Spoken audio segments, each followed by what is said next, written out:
KGF chapter 1 ಮುಗಿಸಿ Kirataka 2 cinema ಆರಂಭಿಸಿದ್ದ rocking star Yash ಮತ್ತೆ ಕಿರಾತಕನಿಗೆ break ಹಾಕಿದ್ರು. ಕೆಜಿಎಫ್ ಪ್ರಚಾರದಲ್ಲಿ ತೊಡಗಿಕೊಂಡ ಯಶ್ ಕಿರಾತಕ ಶೂಟಿಂಗ್ ಅನ್ನ ನಿಲ್ಲಿಸಿದ್ರು. ಇದೀಗ ಕೆಜಿಎಫ್ ಸಿನಿಮಾ ದೊಡ್ಡ ಯಶಸ್ಸನ್ನ ಕಂಡಿದೆ. ಇದರ ಬೆನ್ನಲ್ಲೇ ಕೆಜಿಎಫ್ ಚಾಪ್ಟರ್ 2ಗೆ ಬೇಡಿಕೆ ಹೆಚ್ಚಿದೆ. ಮೊದಲು ಚಾಪ್ಟರ್ 2 ಆರಂಭಿಸಲು ನಿರ್ಧರಿಸಿದ್ದಾರೆ ಎನ್ನಲಾಗಿದೆ. ಮತ್ತೊಂದೆಡೆ ಕೆಜಿಎಫ್ ನಂತರ ಯಶ್ ಅವರ ಇಮೇಜ್ ಬದಲಾಗಿದೆ. ನ್ಯಾಷನಲ್ ಸ್ಟಾರ್ ಆಗಿರುವ ರಾಜಾಹುಲಿ ಮತ್ತೆ ಹಳ್ಳಿ ಸಿನಿಮಾ ಮಾಡಿದ್ರೆ ಚೆನ್ನಾಗಿರಲ್ಲ ಎಂಬ ಮಾತು ಚರ್ಚೆಯಾಗ್ತಿದೆ. ಇದನ್ನ ನೋಡಿ ಬಹುಶಃ ಕಿರಾತಕ 2 ಚಿತ್ರ ನಿಂತು ಹೋಗಿರಬಹುದು ಎಂಬ ಅನುಮಾನ ಕಾಡ್ತಿತ್ತು. ಬಟ್ ಈ ಸುದ್ದಿಗೆ ಸ್ವತಃ ಯಶ್ ಅವರೇ ಸ್ಪಷ್ಟನೆ ನೀಡಿದ್ದಾರೆ.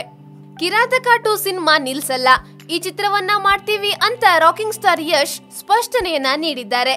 ಕೆಜಿಎಫ್ ಚಿತ್ರದ ಸಕ್ಸಸ್ ಮೀಟ್ ನಲ್ಲಿ ಮಾತನಾಡಿರುವ ಯಶ್, ಕಿರಾತಕ 2 ಆಗತ್ತೆ, ತಾಂತ್ರಿಕವಾಗಿ ಸ್ವಲ್ಪ ಸಮಸ್ಯೆ ಇರೋದ್ರಿಂದ ಒಂದು ಬ್ರೇಕ್ ಕೊಟ್ಟಿದ್ದೀವಿ, ಮಾಡ್ತೀವಿ ಅಂತ ಹೇಳಿದ್ದಾರೆ. ಸ್ವತಃ ಯಶ್ ಅವರೇ ಹೇಳುವ ಪ್ರಕಾರ ಕಿರಾತಕ 2 ಚಿತ್ರಕ್ಕೆ ಗಡ್ಡ ಬೇಕಾಗಿಲ್ಲ, ಕೆಜಿಎಫ್ 2 ಚಿತ್ರಕ್ಕೆ ಗಡ್ಡ ಬೇಕಾಗಿದೆ.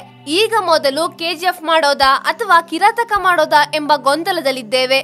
ಎಲ್ಲರೂ ನಮ್ಮವರೇ ಕೂತು ಚರ್ಚೆ ಮಾಡಿ ಒಂದು ನಿರ್ಧಾರಕ್ಕೆ ಬರ್ತೀವಿ. ಕಿರಾತಕ ಚಿತ್ರವನ್ನ ಜಯಣ್ಣ ನಿರ್ಮಾಣ ಮಾಡ್ತಿದ್ದು ಅನಿಲ್ ಕುಮಾರ್ ನಿರ್ದೇಶನ ಮಾಡ್ತಿದ್ದಾರೆ. ಕೆಜಿಎಫ್ ಸೀಕ್ವೆಲ್ ಚಿತ್ರವನ್ನ ಪ್ರಶಾಂತ್ ನೀಲ್ ನಿರ್ದೇಶನ ಹಾಗೂ ವಿಜಯ್ ಕಿರ್ಗುಂದೂರು ನಿರ್ಮಾಣ ಮಾಡ್ತಿದ್ದಾರೆ. ಎಲ್ಲರೂ ನಮ್ಮವರೇ. ಕೆಜಿಎಫ್ ಮಾಡೋಕೆ ಇನ್ನು ಟೈಮ್ ಬೇಕು ಅನ್ನೋದಾದ್ರೆ ಕಿರಾತಕ ಮುಗಿಸ್ತೀವಿ, ಒಂದು ಕಡೆ ಕೂತು ಮಾತಾಡ್ತಿದ್ದೀವಿ ಅಂತ ಯಶ್ ತಿಳಿಸಿದ್ದಾರೆ. ಮತ್ತೊಂದೆಡೆ ಕಿರಾತಕ ಮಾಡಬೇಕಾಗಿದ್ದ ನಿರ್ದೇಶಕ ಅನಿಲ್ ಕುಮಾರ್ ಸೈಲೆಂಟ್ ಆಗಿ ಡಾಕ್ಟರ್ ರಾಜ್ಕುಮಾರ್ ಅವರ ಮೊಮ್ಮಗ ರಾಮ್ ಕುಮಾರ್ ಅವರ ಮಗ ಅಭಿನಯಿಸಲಿರುವ ದಾರಿ ತಪ್ಪಿದ ಮಗ ಚಿತ್ರವನ್ನ ಕೈಗೆತ್ತಿಕೊಂಡಿದ್ದಾರೆ. ಹಾಗ್ ನೋಡಿದ್ರೆ ಈ ಸಿನಿಮಾದ ಬಳಿಕವೇ ಕಿರಾತಕ ಆರಂಭವಾಗುವುದು. ಮತ್ತೊಂದೆಡೆ ಕೆಜಿಎಫ್ ಚಾಪ್ಟರ್ 2 ನಂತರ ಕಿರಾತಕ ಹಣೆಬರಹ ನಿರ್ಧಾರವಾಗಲಿದೆ.